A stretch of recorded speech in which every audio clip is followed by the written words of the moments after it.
Hey guys, we got some breaking news. Didn't even have time to get to the studio. I am out here on my deck, just got home, because while I was out, a couple of things happened. Number one, the president has issued another executive order, going after the Second Amendment. And that also kicked off something else, and the new ATF rule has been published, the one I have talked to you about. Float that video above. Let's go over. First, I want to show you what came out from the White House. I want to show you what the ATF has announced, and then I'll show you a little bit about the new rule. Let's get into this one. So here is what Biden put out today. This is the fact sheet. It says Biden-Harris administration takes another life-saving step to keep guns out of dangerous hands.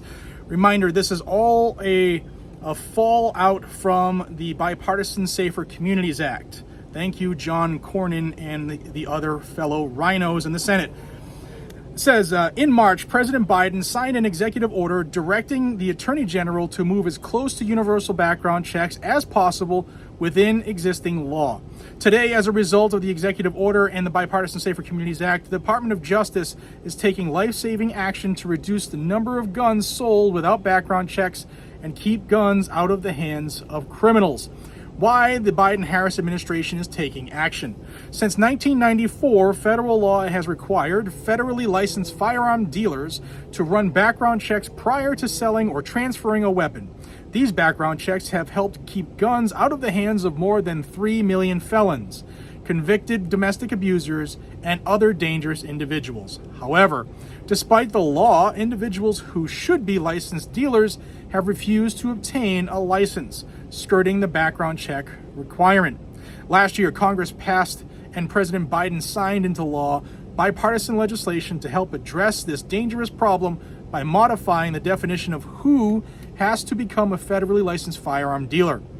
Members of Congress, both Democrats and Republicans, made clear that they intended for the Bipartisan Safer Communities Act to better protect the American people from gun violence by clarifying when someone is supposed to become a licensed firearm dealer.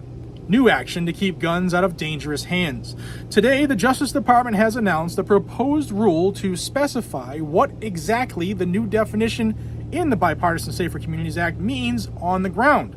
If finalized, this proposed rule would mean the following for people who are not selling guns in order to make money. If you have a gun you no longer need and you want to sell it to your family member, you do not need a license to sell it. If you sell curios or relics or collectible personal firearms as a hobby, again, you do not need a license. But if you are offering a firearm for sale to make money and telling a customer that you can purchase and sell him additional firearms, you presumptively need a license and need to run background checks. The same is true if you repetitively offer for resale firearms within 30 days of when you purchase them. The proposed rule includes a number of other situations where, in civil and administrative proceedings, and absent reliable evidence to the contrary, it will be presumed that you need a license.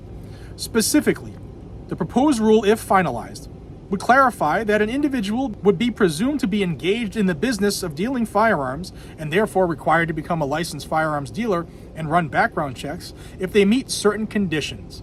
For example, under the proposed rule, a person would be presumed to be required to become a licensed dealer and run background checks if they meet one or more of the following criteria: offer for sale any number of firearms and also represents to potential buyers that they are willing and able to purchase and sell them additional firearms. Repetitively offer for sale firearms within 30 days after they were purchased. Repetitively offer for sale firearms that are like new in their original packaging. Repetitively offer for sale multiple firearms of the same make and model, or as a formerly federal licensed firearms dealer, sell firearms that were in the business inventory and not transferred to a personal collection at least a year before the sale, addressing the so-called fire sale loophole. Ooh, another loophole. The proposed rule would also clarify that for civil or administrative actions, the individual would be presumed to have the intent to predominantly earn a profit one of the elements of engaging in the business of dealing firearms if a person engages in activities such as creating a website or making business cards to advertise or market a firearm business, maintaining records to document and track profits and losses from firearm purchases or sales, or purchasing business insurance or renting space at a gun show. The proposed rule would make clear that there is no gun show loophole or internet loophole in federal law. Dealers who engage in the business of selling guns are required to obtain a license and run background checks no matter where they engage in the business of buying and selling firearms. That includes at gun shows and over the internet. The proposed rule is now open for public comment. The Department of Justice will consider the comments it receives in deciding on a final rule, and then a continuing call to Congress. This rule is a significant step toward reducing the percentage of firearms sold for profit without background checks. It builds on a previous Biden-Harris administrative action to save lives and combat the epidemic of gun violence. However, to fully address this problem, Congress must act. The President continues to call on Congress to enact universal background check legislation as well as other common sense legislation to ban assault weapons and high-capacity magazines, require safe storage of guns, and end immunity from liability for gun manufacturers. There are life-saving measures that the vast majority of Americans and gun owners support to protect our country from the threat of gun violence. All right, there's a lot to unpack there. However, we've heard all this stuff before. They just finally put it all together.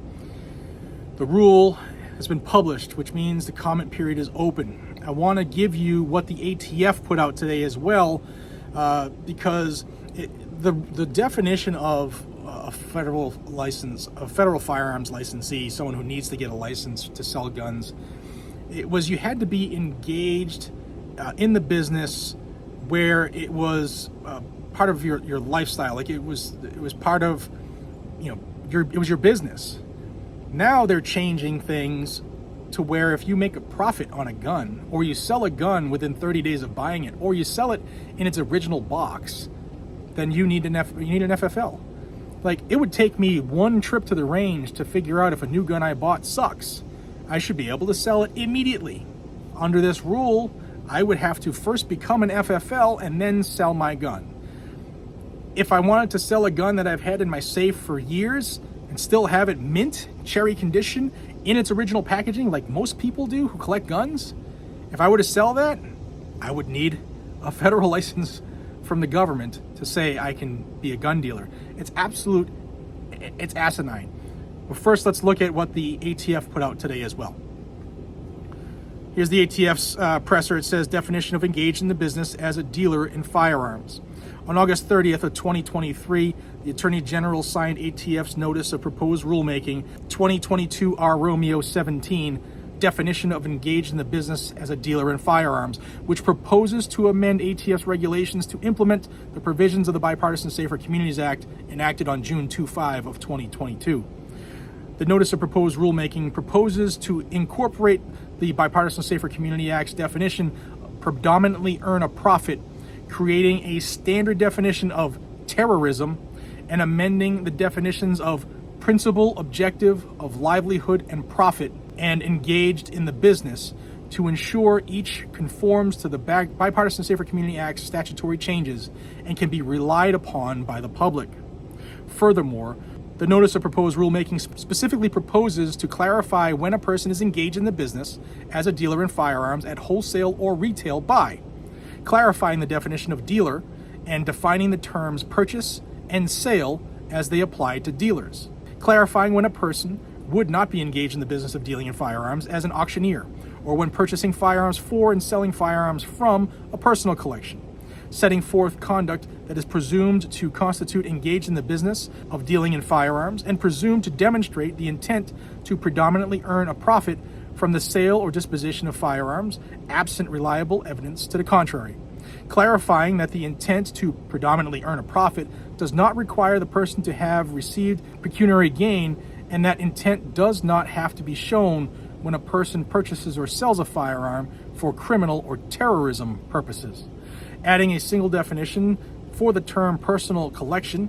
of firearms, or personal firearms collection, and adding a definition for the term responsible person, addressing how former licensees and responsible persons acting on behalf of former licensees may lawfully liquidate business inventory upon revocation or other termination of their license, and clarifying that licensees must follow the verification and record-keeping procedures in 27 CFR 478.94 and Subpart H, rather than using the ATF Form 4473 when firearms are transferred to other licensees, including transfers by a licensed sole proprietor to that person's personal collection. All right, so the 90-day window for comments has begun. I will have a link down below to the full rule as well as the comment part. This is asinine. They don't get to change the fucking rules. Excuse my French, but this is getting ridiculous. We've had ATF get kicked in the gonads about changing definitions in, let's see, the bump stock case, the force reset trigger case, the pistol brace case, the frames and receivers case, and I could just keep going and going and going. So what do you do when you lose left and right for being an unconstitutional group of bureaucratic tyrants? I don't know, do it again. And they're doing it right now, trying to make more definitions on who needs to have a license from the feds to have a Second Amendment. I own what I own, lawfully and legally. I can sell what I want, lawfully and legally. As long as I'm not selling it to a prohibited person, I'm not breaking any laws. And I don't really care what Joe Biden or the people who fund Joe Biden think. Because make no mistake, this is coming from Giffords, Brady, Everytown, and the like. Joe Biden can't think of this stuff. Joe Biden's attorneys aren't even that good, because this is unconstitutional on its face. Spread the word, like the video, share it. Links are down below. Here we go again. Guys and gals, I appreciate you. Subscribe to the channel. I'll keep you in the loop. Have a fantastic day.